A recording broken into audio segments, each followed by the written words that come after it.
Hey, it's Brian over at Cross Country. Hope you had a great 4th of July weekend. Hey, we get a lot of questions about the difference between a conventional loan and an FHA loan, and there's a lot of misinformation out there. I just wanted to share some basic differences between the two loans and make sure that you're clear on this. So first and foremost, a conventional loan, which is either a loan that's either underwritten to Fannie Mae or Freddie Mac's underwriting criteria, is a lot different than an FHA loan, which is underwritten to a completely different set of rules. Basically, if you have a credit score that is usually 720 or higher, a conventional loan most of the time will be more beneficial to you. Depends on a lot of factors, but the driving factor, the number one reason why one person would go from a conventional loan to an FHA loan is if their credit score was below that 720 or so threshold. The reason why is we have what's called loan level price adjustments with a Fannie Mae or Freddie Mac conventional loan. That means that they're sensitive, very sensitive to credit score and down payment amount.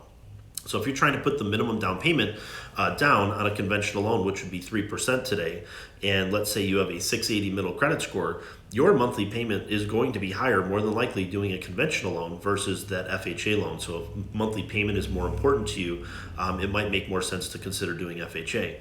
The downside with FHA is that the mortgage insurance doesn't go away at all over the entire 30 years of the loan unless you put 10% or more down. If you put down at least 10%, the mortgage insurance would go away after approximately 11 years. But most people are not going to do a FHA loan with 10% or more down. So the mortgage insurance going away in 10 or 11 years is not real for most people. So if you're going to be considering the difference between a conventional loan and an FHA loan, the mortgage insurance is drastically different from one scenario to the next, or one mortgage product to the next.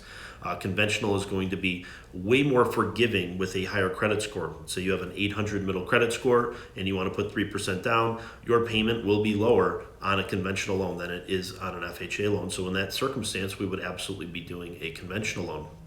Also, there is a difference between minimum down payments.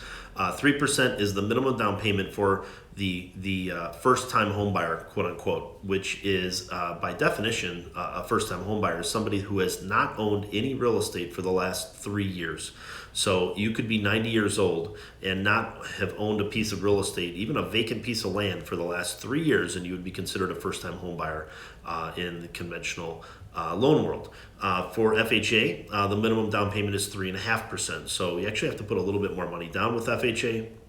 The difference here, though, is FHA is not credit score driven. You have to have a credit score most of the time, and even if you don't have a credit score, we could potentially get an approval for you.